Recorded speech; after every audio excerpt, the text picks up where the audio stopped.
ಗ್ರಾಮ ಪಂಚಾಯಿತಿ ಕಟ್ಟಡದ ಸಾಂಸ್ಕೃತಿಕ ಭವನದ ಶಂಕುಸ್ಥಾಪನಾ ಸಮಾರಂಭದಲ್ಲಿ ಅಧ್ಯಕ್ಷತೆ ವಹಿಸಿರ್ತಕ್ಕಂಥ ಈ ಗ್ರಾಮ ಪಂಚಾಯಿತಿ ಅಧ್ಯಕ್ಷರಾದಂತಹ ಶ್ರೀಯುತ ಪದ್ಮನಾಭರವರೇ, ಏನೇ ಉಪಾಧ್ಯಕ್ಷ ಅಂತ ಶ್ರೀಮತಿ ಜ್ಯೋತಿ ಸಿಂಗಪ್ಪನವರು, ಗೋಬುದ್ಧಿ ಬ್ಯಾಂಕಿನ ಅಧ್ಯಕ್ಷ ಅಂತ ಶ್ರೀಯುತ ಹಿನೇಶ್ ಅವರೇ, ನಮ್ಮ ಹಿಂದಿನ ಜಿಲ್ಲಾ ಪರಿಷತ್ತಿನ ಉಪಾಧ್ಯಕ್ಷರು ನಮ್ಮ ಮುಖಂಡರಾದ ಶ್ರೀಯುತ ಎಸ್ ನಾಗೇಶ್ ಅವರೇ, ಗ್ರಾಮ ಪಂಚಾಯಿತಿಯ ಸದಸ್ಯರುಗಳಾದ ಶ್ರೀಯುತ ಕೆಟಿ ಮಿತ್ರರವರೇ, ಗಿರೀಶ್ ಅವರೇ, ರೇಖಾ ಅಣ್ಣಪ್ಪನವರೇ, ಭಾಗ್ಯ ಚಂದ್ರ ಅವರೇ, PCSನ ವಿಭಾಗ ವಿಭಾಗದ ಅಧ್ಯಕ್ಷ ಅಂತ ಶ್ರೀಯುತ ಮತ್ತು ಶಾಲೆಯ ಅಭಿವೃದ್ಧಿ ಸಮಿತಿಯ ಕಾರ್ಯಾಧ್ಯಕ್ಷ ಅಂತ ಈಶ್ವರಪ್ಪನವರೇ, ನಮ್ಮ ಕೊಪ್ಪ ಡಿಗ್ರಿ ಕಾಲೇಜು ನಾನು ಅಧ್ಯಕ್ಷ ಆಗ್ಬೇಕು, ಅವ್ರನ್ನ ಮಾಡಿದ್ದೀನಿ, ಒಳ್ಳೆ ಕೆಲಸ ಮಾಡ್ತಾರೆ ಅಂತ. ಹಾಗೇನೆ ನಮ್ಮ ಮುಖ್ಯ ಕಾರ್ಯನಿರ್ವಹಣಾಧಿಕಾರಿಗಳಂತ ಶ್ರೀಯುತ ನವೀನ್ ಕುಮಾರ್ ಅವರು, KDP ಸದಸ್ಯ ಅಂತ ಶ್ರೀಯುತ ಸಾದಿಕ್ ಅವರು, ಬಾಕಿಗಳ ಸರದಾರ ಅಧ್ಯಕ್ಷ ಅಂತ ಗುಣಿ ರತ್ನಾಕರ್ ಅವರು, ನಮ್ಮ PDO ನಮ್ಮ ಶ್ರೀಯುತ ನಾಗೇಶ್ ಅವರೇ, ಮತ್ತು ಮಾಜಿ ಗ್ರಾಮ ಪಂಚಾಯತಿ ಅಧ್ಯಕ್ಷರಾದ ಶ್ರೀಲತಾ ಶೇಷಪ್ಪನವರೇ, ಶಾಂತಮ್ಮನವರೇ, ಪಾರ್ವತಿ ವಾಸು ಅವರೇ, ನಮ್ಮ ಹೆಗ್ಗಾರು ಗ್ರಾಮದ ಮುಖಂಡರು ಮತ್ತು PACSನ ಮಾಜಿ ಅಧ್ಯಕ್ಷರಾದಂತಹ ಶ್ರೀಯುತ ಪ್ರಭಾಕರ್ ಅವರೇ, ಶ್ರೀಯುತ ಸೂರ್ಯಕಾಂತ್ ಶೆಟ್ಟಿ, ರೈತ ಮುಖಂಡರು, ಗ್ರಾಮ ಪಂಚಾಯತ್ ಸದಸ್ಯರಾದಂಥ ಶ್ರೀಯುತ ಕರ್ವಾನೆ ನವೀನ್ ಅವರೇ, ಮಾರುಕಟ್ಟೆ ನವೀನ್ ಅವರೇ, ಮತ್ತು ನಮ್ಮ ಸಹಕಾರಿ ಯೂನಿಯನ್ನಿನ ಏಕೈಕ ಸದಸ್ಯ ಶ್ರೀಯುತ ಪ್ರಶಾಂತ್ ಅವರು, ನಮ್ಮ ಹಿಂದಿನ PACSನ ಸದಸ್ಯ ಅಂತ ಶ್ರೀಯುತ ಪ್ರಶಾಂತ್ ಅವರು, ಮತ್ತು ನಮ್ಮ ಜನಾರ್ದನ್ ಜಗದೀಶ್ ಅವರು, ನಮ್ಮ ಪಂಚಾಯಿತಿಯ ಭಾಗದ ಕಾಂಗ್ರೆಸ್ ಅಧ್ಯಕ್ಷ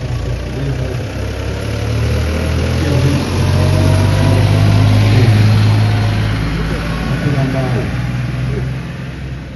ನಿವೃತ್ತ ಯೋಧ ಶ್ರೀಯುತ ವಿಜಯ ಅವರು, ಎಲ್ಲ ವೇದಿಕೆ ಮೇಲಿರ್ತಕ್ಕಂಥ ಎಲ್ಲ ಗಣ್ಯಾತಿ ಗಣ್ಯರೇ, ವೇದಿಕೆ ಮುಂಭಾಗದಲ್ಲಿರ್ತಕ್ಕಂಥ ಎಲ್ಲ ಗೌರವಾನ್ವಿತ ಚುನಾಯಿತ ಪ್ರತಿನಿಧಿಗಳೇ, ಸಹಕಾರಿ ಧುರೀಣರೇ, ಸಾರ್ವಜನಿಕ ಬಂಧುಗಳೇ ಮತ್ತು ಮಾಧ್ಯಮದ ಸ್ನೇಹಿತರೆ, ಮೊದಲನೇದಾಗಿ ಇವತ್ತು ತಮ್ಮೆಲ್ಲರೂ ನಾನು ಕ್ಷಮೆ ಕೇಳಿದ್ದೆ. 2.5 ಗಂಟೆಗೆ ಸಮಯ ಕೊಟ್ಟಿದ್ದು. ನಮ್ಮ ಕಾರ್ಯ ಒತ್ತಡ ಇವತ್ತು ಬೆಳಿಗ್ಗೆಯಿಂದ ಚಿಕ್ಕಮಗಳೂರಲ್ಲಿ 8:30ಗೆ ಪ್ರಾರಂಭವಾದಂಥ ಗುದ್ಲಿ ಪೂಜೆ, ಉದ್ಘಾಟನೆ, ಸಭೆ ಸಮಾರಂಭಗಳು ಬಹುಶಃ ಇನ್ನೂ ಒಂದು 7-8 ಕಾರ್ಯಕ್ರಮ ಇರ್ಬೋದು. ಇವತ್ತು ರಾತ್ರಿ 11 ಗಂಟೆ ತನಕ ನಿರಂತರ ಕಾರ್ಯಕ್ರಮ ಇದೆ. ಹಾಗಾಗಿ ಸ್ವಲ್ಪ ತಡ ಆಯಿತು, ಕ್ಷಮೆ ಇರಲಿ. ನನಗೂ ಈ ಗ್ರಾಮ ಪಂಚಾಯಿತಿಯ ಸದಸ್ಯರುಗಳ ಒಂದು ಅವಧಿ ಮುಕ್ತಾಯ ಆಗ್ತಾ ಇದೆ. ಅವ್ರಿಗೂ ಆಸೆ, ನಾವು ಈ ಒಂದು ಕ್ಷೇತ್ರದಲ್ಲಿ ಕೆಲಸ ಮಾಡಿದಂಥ ಸಂದರ್ಭದಲ್ಲಿ ನಮ್ಮನ್ನು ಗುರುಸ್ತಕ್ಕಂಥ ಒಂದು ಗುರು ಇರಬೇಕು ಅಂತ ಹೇಳಿ, ಅಂದರೆ ಏನಾದ್ರು ನಾಮಫಲಕದಲ್ಲಿ ಹೆಸರು ಬರಬೇಕು ಯಾವುದೋ ಒಂದು ಕಟ್ಟಡಗಳಲ್ಲಿ ಅಂತ. ಎಲ್ರಿಗೂ ಇದು ಸಹಜ. ನೀವು ಮಾತ್ರ ಅಲ್ಲ, ಅದು ಮುಖ್ಯಮಂತ್ರಿಗಳಿಂದ, ಪ್ರಧಾನಮಂತ್ರಿಗಳಿಂದ, ರಾಷ್ಟ್ರಪತಿಗಳಿಗೂ ಆ ಒಂದು ಆಸೆ ಇರ್ತದೆ. ಹಾಗಾಗಿ ನಾನು ಅದಕ್ಕೆ ತೊಂದರೆ ಆಗಬಾರ್ದು ಅನ್ನೋ ದೃಷ್ಟಿಯಲ್ಲಿ ನನಗೆ ಬೆಂಗಳೂರು ಕಾರ್ಯ ಒತ್ತಡ ಇದ್ದು ತುಂಬಾ ಕೆಲಸ ಇತ್ತು. ಆಕ್ಚುಲಿ ಇವತ್ತು ಬರಬೇಕಾಗಿತ್ತು. ನಾನು ಜಾನ್ ಸಾಹೇಬ್ರಿಗೆ ನಿಮ್ಮೊಟ್ಟಿಗೆ ಬರ್ತೀನಿ ಅಂತ ಹೇಳಿದ್ರೆ ಅವರು ಫೋನ್ ಮಾಡಿದ್ರು, ನಾವು ಹೊರಟಿದ್ದೀನಿ ಬರ್ತೀನಿ ಅಂತ.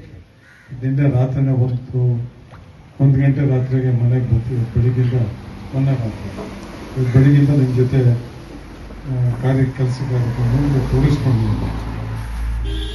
ಇವತ್ತು ಪದ್ಮನಾಭು, ಕೊಡ್ತಾಳ್ ಮಿತ್ರ ಮತ್ತು ನಮ್ಮ ನಟರಾಜ್ ಬೇರೆಯವರು ನಿರಂತರವಾಗಿ ಫೋನ್ ಮಾಡ್ತಾ ಇದ್ರು. ಇದು ನಮ್ಮ ಗ್ರಾಮ ಪಂಚಾಯಿತಿಯ ಸಭಾ ಕಟ್ಟಡ ಅಂತೇಳಿ ನಮ್ಗೆ ಅರ್ಜಿ ಕೊಟ್ಟಿದ್ದು, ಸಭಾಭವನ ಅಂತೇಳಿ. ಆಕ್ಚುಲಿ ನಮ್ಮ ನವೀಕರಿಸಬಹುದಾದ ಇಂಧನ ಅಭಿವೃದ್ಧಿ ನಿಗಮದ ಸೋಷಿಯಲ್ ರೆಸ್ಪಾನ್ಸಿಬಿಲಿಟೀಸ್ ಫಂಡ್ ಅಂದ್ರೆ CSR ಫಂಡ್ ಅಂತ ಹೇಳ್ತೀವಿ. ಅದರಲ್ಲಿ ಕೊಡ್ಲಿಕ್ಕೆ ಅವಕಾಶ ಇರಲಿಲ್ಲ. ಇದ್ದಿದ್ರೆ ನಿಮಗೆ ಫಸ್ಟೇ ಈ ರೀತಿಯ ಒಂದು ಆಲೋಚನೆ ಬಂದಿದ್ರೆ 20 ಲಕ್ಷ ಕೊಡ್ತಿದ್ವಿ. ಕೊನೆ ಗಳಿಗೆಯಲ್ಲಿ ಅದೆಲ್ಲರನ್ನು ಕೈ ಬಿಟ್ಟಿದ್ರು. ಅಧಿಕಾರಿಗಳ ಒಂದು ಸಭೆ, ನಮ್ದು CSR ಫಂಡ್ ಅಲ್ಲಿ 3 ಸಭೆಗಳಾಗ್ತದೆ. ಒಂದು ಅಧಿಕಾರಿಗಳ ಸಭೆ, ಆಮೇಲೆ ನಮ್ಮ CSR ಫಂಡ್ದೇ ಒಂದು ಯಾವುದು ಡೂಸ್ ಅಂಡ್ ಡೂ ನಾಟ್ಸ್ ಅಂದ್ರೆ ಯಾವ್ದು ಮಾಡ್ಬೋದು ಯಾವ್ದು ಮಾಡಬಾರ್ದು ಅನ್ನೋ ಒಂದು ಸಭೆ ಇರ್ತದೆ. ಅದರಲ್ಲೆಲ್ಲ ಕೈ ಬಿಟ್ಬಿಡ್ತಾರೆ. ಆಮೇಲೆ ಆ ಪಟ್ಟಿ ಬರ್ತದೆ. ಸುಮಾರು ನಮ್ಮ ಹತ್ರ ಇದ್ದಿದ್ದು 4.25 ಕೋಟಿ, ಬೇಡಿಕೆ ಬಂದಿದ್ದು 36 ಕೋಟಿ. ಬಟ್ ಇಡೀ ರಾಜ್ಯಕ್ಕೆ ಎಲ್ಲ ಕಡೆ ಕೊಡ್ಬೇಕಾಗ್ತದೆ. ರಾಜ್ಯದ ಒಂದು ನಾವು ಏನು ನವೀಕರಿಸಬಹುದ ಇಂಧನ ಅಭಿವೃದ್ಧಿ ನಿಯಮದಲ್ಲಿ ಕಾರ್ಯನಿರ್ವಹಣೆ ಮಾಡ್ತಾರೆ. ಅದು ಬಂದಂತ ನೆಟ್ ಪ್ರಾಫಿಟ್ ಅಲ್ಲಿ 2% CSR ಫಂಡ್ ಕೊಡೋದಕ್ಕೆ ಅವಕಾಶ ಇರ್ತದೆ. ಹಾಗಾಗಿ ನನಗೆ ಅದೆಲ್ಲದನ್ನು ಕೈ ಬಿಟ್ಟಿತ್ತು. ಮತ್ತೆ ನಾನಿಲ್ಲ ಇದು ಆಗಲೇಬೇಕು ಅಂತ ರಿಪೋರ್ಟ್ ಹಿಡಿದಾಗ ಅಷ್ಟೊತ್ತಿಗೆ ಹಣದ ಇದು ಕಡಿಮೆ ಆಗಿತ್ತು. ಅವಾಗ ಈ ರೀತಿ ಮಾಡ್ಬೋದು ಸರ್, ಇದೊಂದು ದಾರಿ ನೋಡಿ, ಸಾಂಸ್ಕೃತಿಕ ಸಭಾಭವನ ಅಂತ ಮಾಡ್ಬೋದು ಸಲಹೆ ಕೊಟ್ಟರು. ಆ ನಿಟ್ಟಿನಲ್ಲಿ ಇದನ್ನ ಮಂಜೂರು ಮಾಡಿಕೊಟ್ಟಿದ್ದೇವೆ. ಇದೊಂದು 10 ದಿನದೊಳಗಡೆ ಸಂಪೂರ್ಣ 10 ಲಕ್ಷ ರೂಪಾಯಿ ಚೆಕ್ ಕೊಡ್ತೀವಿ. ನೀವು ಸಾಂಸ್ಕೃತಿಕ ಸಭಾಭವನ ಅಂತ ಏನಿದೆ ಅದ್ರ ಖಾತೆ ಒಂದು ತೆರೆದು ನವೀನ್ ಅದಕ್ಕೆ ಹಣ ಹಾಕಿ ಸಂಪೂರ್ಣ 10 ಲಕ್ಷನೂ ಬರುತ್ತೆ. ಅದ್ರಲ್ಲಿ ನೀವೇ ಜವಾಬ್ದಾರಿ ತಗೊಂಡು ಮಾಡಿಸ್ತೀವಿ. ನಮಗೊಂದು UC ಕೊಟ್ಟರೆ ಆಯ್ತು, ಯುಟಿಲೈಸೇಷನ್ ಸರ್ಟಿಫಿಕೇಟ್. ಹಾಗೇನೆ ನಾನು ಅಧ್ಯಕ್ಷ ಆದಮೇಲೆ ಕಳೆದ ಸಾರಿ 2 ಕೋಟಿ ರೂಪಾಯಿ ಇತ್ತು, 1,90,00,000 ರೂಪಾಯಿ ಇತ್ತು CSR ಫಂಡ್ 2 ಕೋರ್ಸ್. ಈ ವರ್ಷ 4,60,00,000 ಆದ್ರೆ ನಾವು ಎಷ್ಟು ಒಳ್ಳೆ ಕೆಲಸ ಮಾಡಿರ್ಬೋದು ಅಂತ ಊಹೆ ಮಾಡಿ ಮೋರ್ ದೆನ್ ಡಬಲ್ ನಮ್ಮ ಪ್ರಾಫಿಟ್. ಹಾಗಾಗಿ ಭಾರತ ದೇಶಕ್ಕೆ ಕಳೆದ ವರ್ಷ ವಿಂಡ್ ಎನರ್ಜಿ ನಿರ್ವಹಣೆಯಲ್ಲಿ ಮತ್ತು ಉತ್ಪಾದನೆಯಲ್ಲಿ ಕರ್ನಾಟಕ ಫಸ್ಟ್. ನಾನು ಅಧ್ಯಕ್ಷ ಆಗಿರೋಂಥದ್ದು first time history of Karnataka. ಹಾಗೇನೆ ಈ ಬಾರಿ ಸೋಲಾರ್ ಎನರ್ಜಿನಲ್ಲಿ ಭಾರತ ದೇಶಕ್ಕೆ ನಾನೇ ಫಸ್ಟ್, ನನ್ನ ಇಲಾಖೆ. ಹಾಗಾಗಿ ನಮ್ಗೆ ಏನಾದ್ರು ಜವಾಬ್ದಾರಿ ಕೊಟ್ರೆ ಅದನ್ನ ಮಾಡ್ತೀವಿ, ಮಾಡಿ ತೋರಿಸ್ತೀವಿ ಅನ್ನೋದಕ್ಕೆ ಉದಾಹರಣೆ ಹೇಳಿದೆ. ಜಿಲ್ಲಾ ಪರಿಷತ್ ಅಧ್ಯಕ್ಷನಾಗಿದ್ದಾಗ ನಾನು ಕರ್ನಾಟಕಕ್ಕೆ ನಂಬರ್ 2 ನಾವು ಫಸ್ಟ್ ಬರ್ತಿದ್ದು. ಅದು ಒಬ್ರು ನಿಮಗೆ ನಮ್ಮ ತೆಕ್ಕೂರು ರಸ್ತೆ ಆಮೇಲೆ ಕಾನ್ವಳ್ಳಿ ರಸ್ತೆ, ಇದು 2 ರಸ್ತೆ ಕೆಲಸ ಆಗ್ತದೆ. ನಾನು ರೋಡ್ ವೀಕ್ಷಣೆಗೆ ಬಂದಿದ್ದೆ. ಅವಾಗ ಜಲ್ಲಿ ಬಚಾವಣೆ ಮಾಡಿ ಅದ್ರ ಮೇಲೆ ಒಂದು ಲಿಕ್ವಿಡ್ ಹಾಕ್ಬಿಟ್ಟು ಎಮಲ್ಷನ್ ಅಂತ, ಅದಾದ್ಮೇಲೆ 24 hours ಹಾಗೆ ಬಿಟ್ಟು ಅದು ಕೆಮಿಕಲ್ ರಿಯಾಕ್ಷನ್ ಆಗಿ ಜಲ್ಲಿ ನೀಡಿರ್ಕಾಟ ಅದ್ರ ಮೇಲೆ ಟಾರ್ ಮಾಡಿದೆ. ಗುತ್ತಿಗೆದಾರ ನಂಗೆ ಗೊತ್ತಿಲ್ಲ, ಆ ಸಂಪೂರ್ಣ ಆ ಎಮಲ್ಷನ್ ಹಾಕ್ತಾ ಇರ್ಲಿಲ್ಲ. ಆಮೇಲೆ ನನಗೆ ಬಹಳ ಸಿಟ್ಟು ಬಂತು. ಕೇಳಿದೆ, ಯಾಕೆ ಇಲ್ಲ ಸರ್ ಕ್ಲೋಸ್ ಆಗಿತ್ತು, ಕ್ಲೋಸ್ ಆಗಿ ನಿಲ್ಸ್ಬೇಕಪ್ಪ, ಯಾಕೆ ಮಾಡ್ತಾ ಇದೆಯಾ ಮತ್ತೆ ಅದು ಸರಿಯಾದ ಉತ್ತರ ಕೊಡ್ಲಿಲ್ಲ. ಅಟ್ಲೀಸ್ಟ್ ನಾನು ಬಂದು ಅಲ್ಲಿಂದ IB ಬಂದಾಗ ಇಲ್ಲ ನಾನು ಸರಿಪಡಿಸ್ತೀವಿ ಮುಂದೆ ಅಂತ ಏನಾದ್ರು ಒಂದು ಮಾತಾಡಿದ್ರೆ ಪರವಾಗಿಲ್ಲ. ಅವ್ನು ನನಗೆ ಬಹಳ ಆತ್ಮೀಯ ಇಂಜಿನಿಯರ್, ಅವ್ನು ತಿಳ್ಕೊಂಡ ಬಹಳ ಚೆನ್ನಾಗಿದೆ. ನಾನು ಅವ್ನಿಗೆ ಫ್ರೀ ಮನೆ ಕೊಟ್ಟಿದ್ದೆ ಚಿಕ್ಕಮಗಳೂರಲ್ಲಿ. ನಾನು ಜಿಲ್ಲಾ ಪರಿಷತ್ ಅಧ್ಯಕ್ಷ ಆಗಿದ್ದಾಗ, ಹೊಸದಾರಲ್ಲಿ ನಾನು ಸದಸ್ಯನಾಗಿದ್ದಾಗ ಒಳ್ಳೆ ಕೆಲಸ ಮಾಡ್ಬೇಕಂತ ಫ್ರೀಯಾಗಿ ಉಚಿತವಾಗಿ ಮನೆ ₹1 ದುಡ್ಡು ಯಾರು ಇಸ್ಕೊಳ್ತೀನಿ. ಅದು ಬಹುಶಃ ಏನು ಮಾಡಲ್ಲ ಅಂತ ತಿಳ್ಕೊಂಡ. ನನಗೆ ಬಹಳ ಸಿಟ್ಟು ಬಂತು. ಸೀದಾ ಶೃಂಗೇರಿಯಿಂದ ಜಿಲ್ಲಾ ಪರಿಷತ್ ಕಚೇರಿಗೆ ಕೂರ್ಚಿಲ್ ಕೂತನು ಸಸ್ಪೆನ್ಷನ್ ಆದೇಶ, ಆ ಒಂದು ದೂರು ಬರೋ ತನಕ ನಾನು ಹೇಳಲಿಲ್ಲ. 11 ಗಂಟೆ ರಾತ್ರಿ ಆ ದೂರು ತರಿಸಿ ಅಲ್ಲಿಂದ ನನ್ನ ಮೇಲಲ್ಲಿ ಸಸ್ಪೆನ್ಷನ್ಗೆ ಬರೆದು ಕನ್ಸರ್ನ್ PRD ಅವಾಗ PRD ಜಿಲ್ಲಾ ಪರಿಷತ್ ಇಲಾಖೆಗೆ ಬರೆದು ಬೆಳಿಗ್ಗೆ ಸಸ್ಪೆಂಡ್ ಆದೇಶ ಇಶ್ಯೂ ಮಾಡಿದ್ರಿಂದ 8 ಕೋಟಿ ರೂಪಾಯಿ ಪೇಮೆಂಟ್ ಬಾಕಿ ಇದೆ. ಇದ್ರೆ ಅವತ್ತೂ ಗ್ರಾಮೀಣಾಭಿವೃದ್ಧಿ ಸಚಿವರು ಕ್ಷೇತ್ರ ಸೆಕ್ರೆಟರಿ, ನಾನು ಫಸ್ಟ್ ಇರ್ತಿದ್ದೆ. ನಾನು ಸೆಕೆಂಡ್ ಅಂದ್ರೆ ಅವ್ರು ಫಸ್ಟ್ ಆದ್ರು. ಅದೊಂದು ತಡೆ ಹಿಡಿದಿದ್ದೆ. ಬಾಕಿ ಎಲ್ಲರ ಇಲಾಖೆಯಲ್ಲೂ ಫಸ್ಟ್. ಹಾಗಾಗಿ ನಮ್ಗೇನಾದ್ರು ಜವಾಬ್ದಾರಿ ಕೊಟ್ರೆ, ಈಗ ನನ್ನ ಕುಟುಂಬದ ಜವಾಬ್ದಾರಿ ಕೊಟ್ಟರು. ನನ್ನ ಅಪ್ಪ ಕಾಲೇಜ್ ಬಿಟ್ಟು ಬಂದು ನಮಗೂ ನಾವು 4 ಜನ ಸಹೋದರರು ಮತ್ತೆ 2 ಜನ ಸಿಸ್ಟರ್ಸ್. ಅವರಷ್ಟು ಜನನು ನಮ್ಮ ಜವಾಬ್ದಾರಿ ಬಂದ್ಮೇಲೆ ಅದು ಒಂದೊಂದ್ ಕಡೆ ಒಂದೊಂದು ದಿಕ್ಕಲ್ಲಿ ಒಬ್ಬೊಬ್ಬರನ್ನ ಸೆಟ್ಲ್ ಮಾಡಿದ್ದಾರೆ ರಾಜಕೀಯ ಬರುತ್ತೆ. ಹೀಗಾಗಿ ಏನಾದ್ರು ಜವಾಬ್ದಾರಿ ಕೊಟ್ಟು ಅದನ್ನು ಬಹಳ ಅಚ್ಚುಕಟ್ಟಾಗಿ ಅಧಿಕಾರಿಗಳ ಎಲ್ಲ ಒಂದು ಸಹಕಾರದಿಂದ ನಿಮ್ಮೆಲ್ಲ ಸಹಕಾರದಿಂದ ಮಾಡಿ ತೋರಿಸುವಂತ ಒಂದು ವಿಶ್ವಾಸ, ದೇವರ ಆಶೀರ್ವಾದ ನಮಗಿದೆ. ಮಧ್ಯಾಹ್ನ ನಾವೇನೇ ಒಳ್ಳೆ ಕೆಲಸ ಮಾಡಿದ್ರು ಟೀಕೆ ಮಾಡ್ತಾರೆ, ಏನು ಮಾಡೋಕ್ಕಾಗಲ್ಲ. ಕಂಪ್ಲೇಂಟು ಕೊಡ್ತಾರೆ, ಇವರು ಕೊಡ್ತಾರೆ. ಒಂದು ತಿಂಗಳಲ್ಲಿ 3-4 ಸರಿ ಕೋರ್ಟ್ ಮೆಟ್ಲು ಹತ್ತಿಸ್ತಾರೆ. ಅದಕ್ಕೆಲ್ಲ ನಾನು ತಲೆ ಕೆಡಿಸ್ಕೊಳಲ್ಲ. ದಾಳಿಗಳೆಲ್ಲ ಭಾರತ ದೇಶದಲ್ಲಿ ಯಾವ್ಯಾವ ತನಿಖೆಗಳಾಗಬೇಕು, ಭಾರತ ದೇಶದಲ್ಲಿ ಯಾವ್ಯಾವ ದಾಳಿಗಳಾಗಬೇಕು, ಎಲ್ಲ ದಾಳಿಗಳು ಎಲ್ಲ ತನಿಖೆಗಳು ನಮ್ಮ ಮೇಲೆ ಮಾಡಿದ್ದಾರೆ ಶ್ರೀಲತಕ. ನಾನೇನು ಹೆದರಲ್ಲ, ಏನು ಆಗೋದು ಇಲ್ಲ.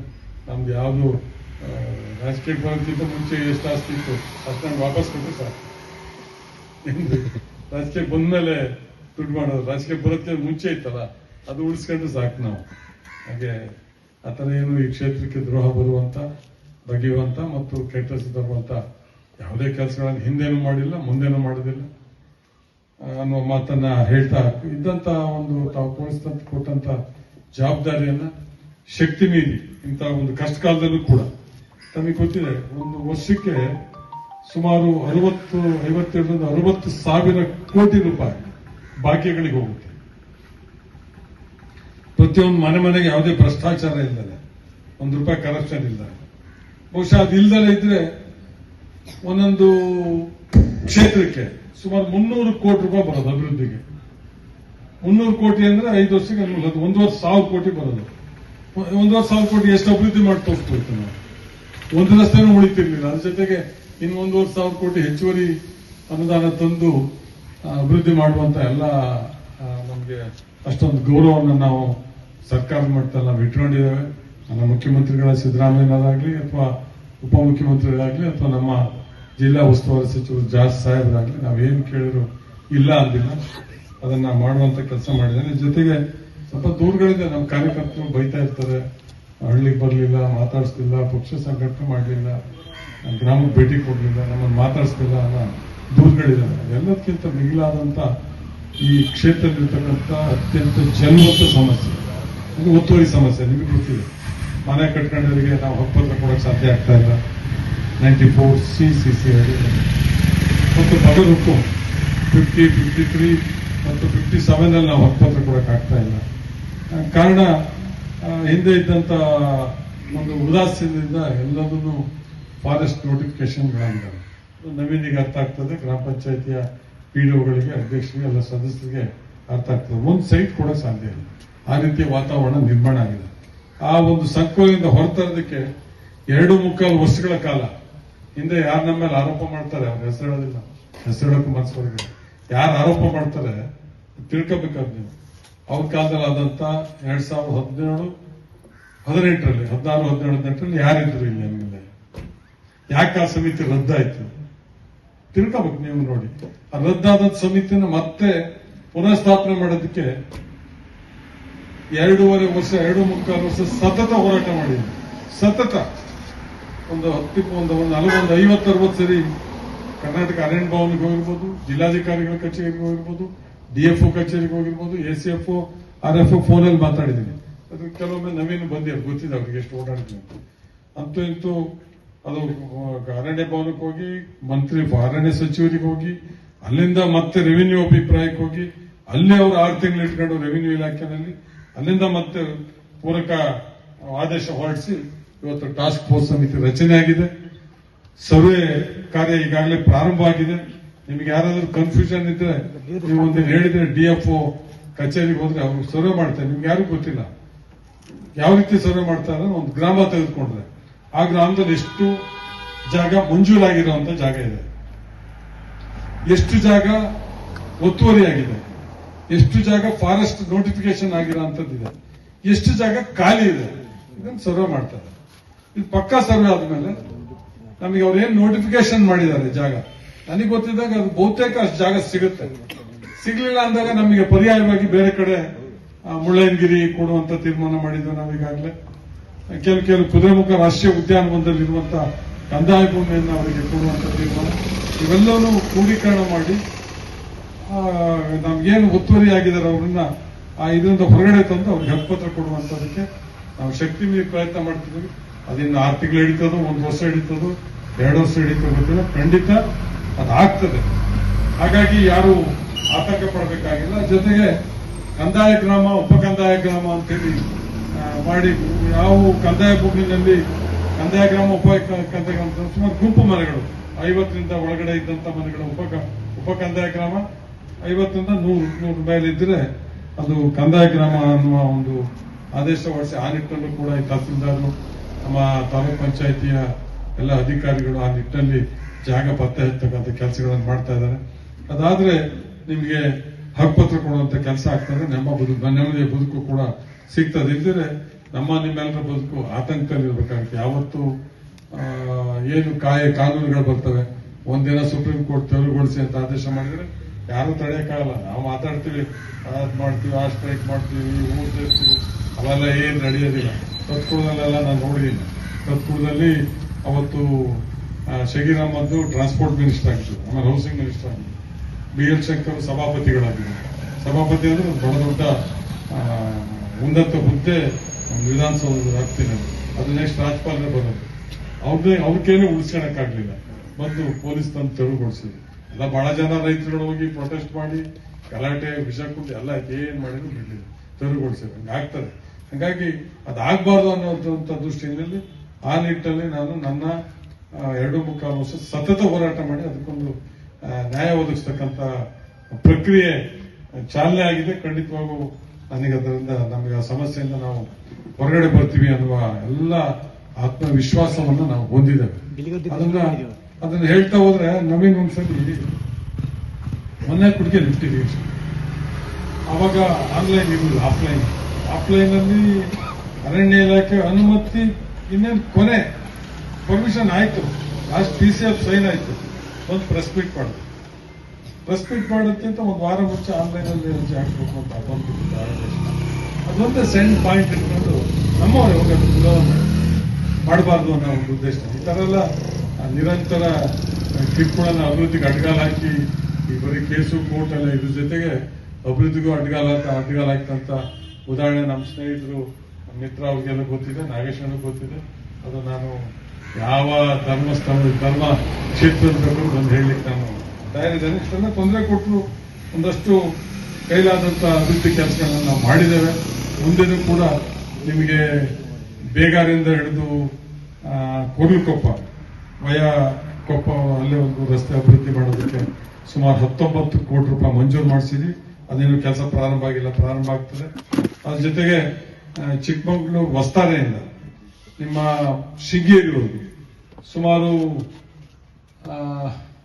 85 ಕೋಟಿ ರೂಪಾಯಿ ಮಂಜೂರು ಮಾಡಿಸಿದ್ದಾರೆ. ಅದು ಕೂಡ ಕೆಲವೇ ದಿನದಲ್ಲಿ ಮಂಜೂರಾತಿಯಾಗಿ ಟೆಂಡರ್ ಕರೆದು ಆ ಕೆಲಸ ಪ್ರಾರಂಭ ಆಗುತ್ತೆ.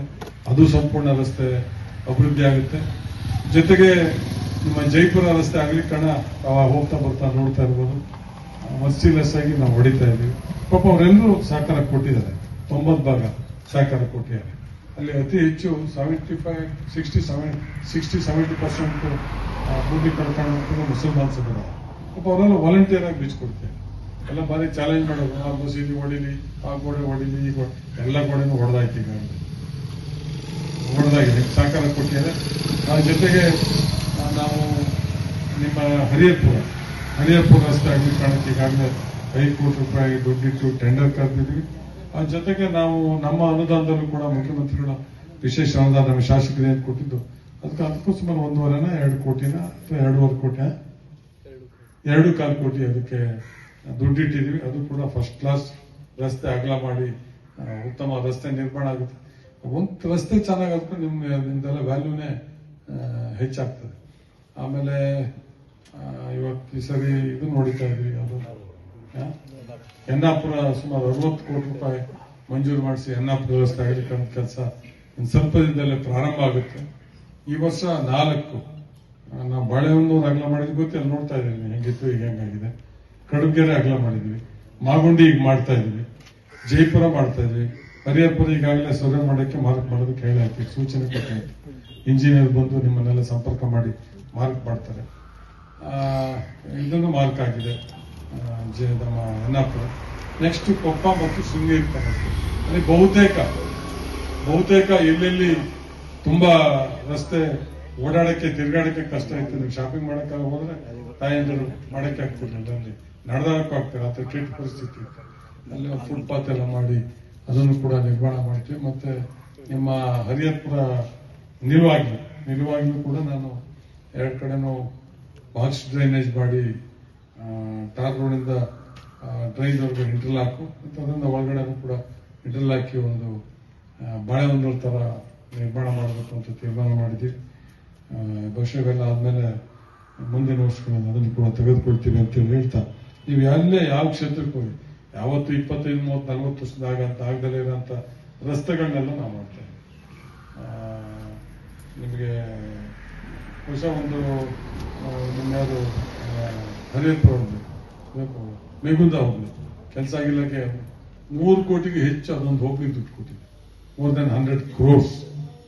ಈ ರೀತಿ ಯಾವ್ಯಾವ ಹಿಂದುಳಿದ ಹೋಬಳಿಗಳಿದಾವೋ ಅವನ್ನೆಲ್ಲ ಹಂತ ಹಂತವಾಗಿ ಅಭಿವೃದ್ಧಿ ಮಾಡ್ತೀವಿ ಅನ್ನೋ ಮಾತನ್ನ ಹೇಳ್ತಾ, ಇವತ್ತು ನಮ್ಮ ಗ್ರಾಮ ಪಂಚಾಯತಿ ಎಲ್ಲ ಗೌರವಾನ್ವಿತ ಅಧ್ಯಕ್ಷರು, ಉಪಾಧ್ಯಕ್ಷರು, ಸದಸ್ಯರುಗಳ ಒಂದು ಅವಧಿ ಮುಕ್ತಾಯ ಆಗ್ತಾ ಇದೆ.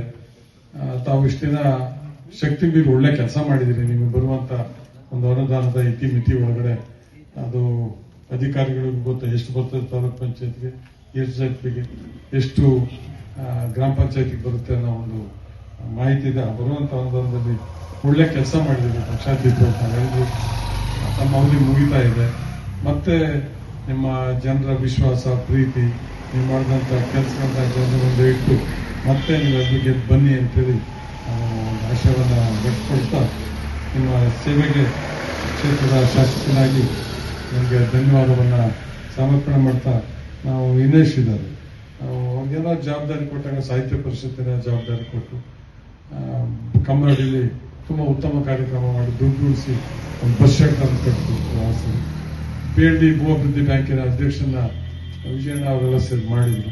ಎರಡನೇ ಬಾರಿ ಅವರ ಅಧಿಕಾರ ಉಳಿಸಿಕೊಂಡು ಅಲ್ಲೂ ಕೂಡ ಒಂದು ಹೊಸ ಕಟ್ಟಡವನ್ನ ನಿರ್ಮಾಣ ಮಾಡಿ ಮುಳುಗಿ ಹೋಗುವಂತ ಭೂ ಅಭಿವೃದ್ಧಿ ಬ್ಯಾಂಕಿನ ಮತ್ತೆ ಸುಸ್ಥಿತಿಗೆ ತಂದಿದ್ದಾರೆ. ಈ ರೀತಿ ಅನೇಕರು ನಮ್ಮ ನೀವು ಯಾವುದೇ ಕಾರ್ಯಕ್ರಮ ತಗೊಳ್ಳಿ, ನಾವು ನಮಗೆ ಕಾಂಗ್ರೆಸ್ಗೆ ಅಧಿಕಾರ ಬಂದಾಗ ಮತ್ತು ಕಾಂಗ್ರೆಸ್ ಕೊಟ್ಟಂತ ಕೊಡುಗೆ ಬಿಟ್ರೆ ಬೇರೆ ಯಾರು ಸುಮ್ಮನೆ ಹೇಳಿ, ಯಾರು ನೀವು ಹಿಂಗ್ ಮಾಡಿದ್ವಿ ಅಂತ ಯಾರು ಹೇಳಿ.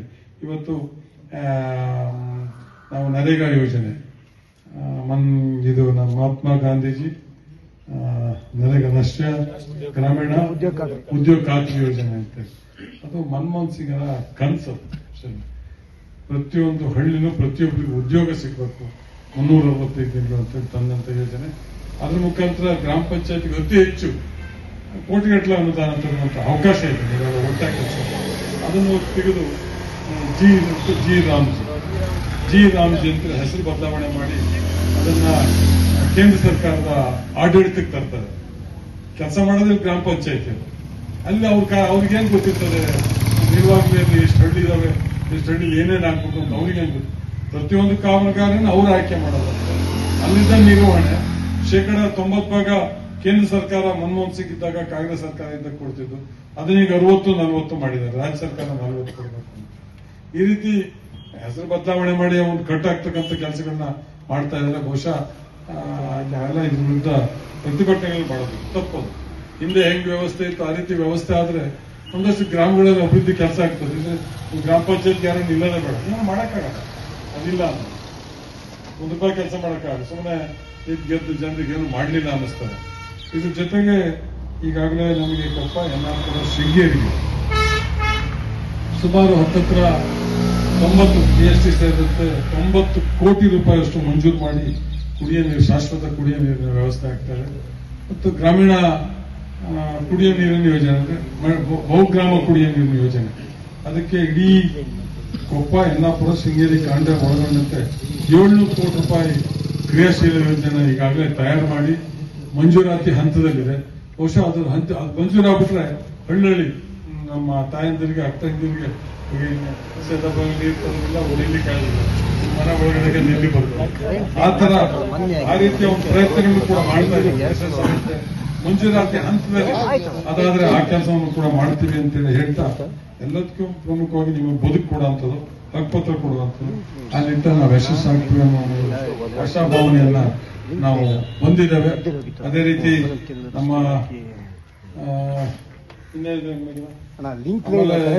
ನಮಗೆ ಬೆಳಿಗ್ಗೆ ಮಿಥುನ್ ಫೋನ್ ಬರ್ತದೆ, ಇವತ್ತು ಆ ಕಡೆ ಟೂರು ಅಂತ ಕೇಳ್ತಾರೆ. ಅಷ್ಟೇ ಕೇಳೋದು, ಉಳಿದೆಲ್ಲ ಮಾತಾಡ್ತಾರೆ. ಹಣ ಅದು ಸಾಕು, ಇವತ್ತೇನೋ ಬೇಡಿಕೆ ಇದೆ ಅಂತ. ಈ ಗ್ರಾಮ ಪಂಚಾಯತಿ ಕಟ್ಟಡ ನಮ್ಮ ಅಧ್ಯಕ್ಷರು ಮಿತ್ರ ಮೂರ್ನಾಲ್ಕು ಜನ ತೊಂದರೆ ಕೊಟ್ಟರಂದ್ರೆ ಅದು ಮಾಡಕ್ ಬರ್ತಾ ಇಲ್ಲ, ನನಗೆ ಕೇಳೋದೇ ಇಲ್ಲ. ನೀವು ರಿನ್ಯೂಬಲ್ ಎನರ್ಜಿ ಕೊಡಿ ಅಂತ. ಇವರಿಗೋಸ್ಕರ ಕಾಯ್ದೆನೇ ತಿದ್ದುಪಡಿ ಮಾಡ್ಬಿಟ್ಟಿವಿ, ಸಾಂಸ್ಕೃತಿಕ ಸಭಾಪತಿ ಮತ್ತೆ ಪಾಪ ಅಧಿಕಾರಿಗಳು ನಮ್ಮ ಮಾತು ಕೇಳ ಅಂತರಿದ್ರು, ಒಳ್ಳೆ ಕೆಲಸ ಮಾಡಿದ್ರು ನಾವು. ಹಂಗೆ ಮಾಡಿರೋಂತ ಅವಕಾಶ ಇಲ್ಲ. ಯಾವತ್ತದಕ್ಕೆ ಕೊಯ್ಲಿಸ್ ಬರ್ತದೆ ಗೊತ್ತಿಲ್ಲ. ಸರ್ಕಾರಿ ಕಟ್ಟಡಕ್ಕೆ ಸರ್ಕಾರದ ಹಣ ಇರ್ತದೆ. ಹಂಗಿದ್ದಾಗ ನಾವು ಇದರಲ್ಲಿ ಸೋಷಿಯಲ್ ರೆಸ್ಪಾನ್ಸಿಬಿಲಿಟಿ, ಇದರಲ್ಲಿ ಶಾಲೆ, ಕುಡಿಯೋ ನೀರು, ಶಾಲೆ, ಆಸ್ಪತ್ರೆ, ಶೌಚಾಲಯಗಳು ಇಂಥದ್ದು ಕೊಡೋದಕ್ಕೆ ಅದು ದುಡ್ಡಿರೋದು. ಸರ್ಕಾರಿ ಕಟ್ಟಡಕ್ಕಲ್ಲ. ಸರ್ಕಾರಿ ಕಟ್ಟಡ ಬಾಳೆಹೊನ್ನೂರು ಹಾಗೆ 25 ಲಕ್ಷ ಶೌಚಾಲಯ ಕೊಟ್ಟಿದ್ವಿ. ಕೊಪ್ಪ ಡಿಗ್ರಿ ಕಾಲೇಜಿಗೆ 1 ಕೋಟಿ ರೂಪಾಯಿ, ಎನ್ನಾರ್ಪುರ ಡಿಗ್ರಿ ಕಾಲೇಜಿಗೆ 1 ಕೋಟಿ ರೂಪಾಯಿ ನಾನು ರಿನ್ಯೂಬಲ್ ಎನರ್ಜಿಯಿಂದ ಕೊಟ್ಟಿರೋದು ಶಾಲೆ ಅಭಿವೃದ್ಧಿಗೆ. ಎನ್ನಾಪುರ ಕೊಪ್ಪ 1 ಕೋಟಿ, ಎನ್ನಾಪುರ 1 ಕೋಟಿ ಕಾಲೇಜಿಗೆ. ಶೃಂಗೇರಿ ಕೊಟ್ಟಿದ್ರು. ಇವ್ರು PCRD ಕಟ್ಟಡಕ್ಕೆ 20 ಲಕ್ಷ. ಹಿಂಗೆ ಈ ರೀತಿ ಕೊಟ್ಟಿದ್ವಿ. ಮುಂದೆನೂ ಕೂಡ ಕೊಡ್ತೀವಿ ಅಂತ ಹೇಳಿ ಮತ್ತು ಇವತ್ತಿನ ಈ ಕಾರ್ಯಕ್ರಮ ನಿರೂಪಣೆ ಶ್ರೀಮತಿ ಶ್ರುತಿ ಮತ್ತು ಮಿತ್ರ ತುಂಬಾ ಉತ್ತಮವಾಗಿ ನಿರ್ವಹಣೆ ಮಾಡಿದ್ದಾರೆ. ತಮಗೂ ಕೂಡ ಅಭಿನಂದನೆ. ಮತ್ತು ಅವೆಲ್ಲರೂ ತಡವಾಗಿ ಬಂದರೂ ಕೂಡ ಅತ್ಯಂತ ಗೌರವದಿಂದ ನಮ್ಮನ್ನು ಬರಮಾಡಿಕೊಂಡು 4 ಅನಿಸಿಕೆಗಳನ್ನು ವ್ಯಕ್ತಪಡಿಸಿದ್ದಕ್ಕೆ ಮತ್ತು ನಿಮ್ಮ ಸಮಸ್ಯೆಗಳನ್ನು ಕೂಡ ನಾನು ಗಮನಕ್ಕೆ ತಂದಿದ್ದಕ್ಕೆ ನಿಮ್ಮೆಲ್ಲರಿಗೂ ಒಂದೇ ಸಲ್ತಾ ಹೊಸ ವರ್ಷದ ಶುಭಾಶಯಗಳು. ಮೊನ್ನೆ ಇನ್ನು ಸಂಕ್ರಾಂತಿ ಮುಗಿಸಿದ್ದೀವಿ. ಹೊಸ ವರ್ಷ 2026 ನಿಮ್ಮೆಲ್ಲರ ಬದುಕಿನಲ್ಲಿ ನಗು, ಆರೋಗ್ಯ, ಐಶ್ವರ್ಯ ಮತ್ತು ಉತ್ತಮ ಮಳೆ, ಬೆಲೆಯನ್ನ ಕೊಡ್ಲಿ ಅಂತೇಳಿ ಸರ್ವಧರ್ಮದ ದೇವತೆಗಳಲ್ಲಿ ಪ್ರಾರ್ಥನೆ ಮಾಡಿ ನನ್ನ ಮಾತು ಮುಗಿಸ್ತೇನೆ. ನಮಸ್ಕಾರ.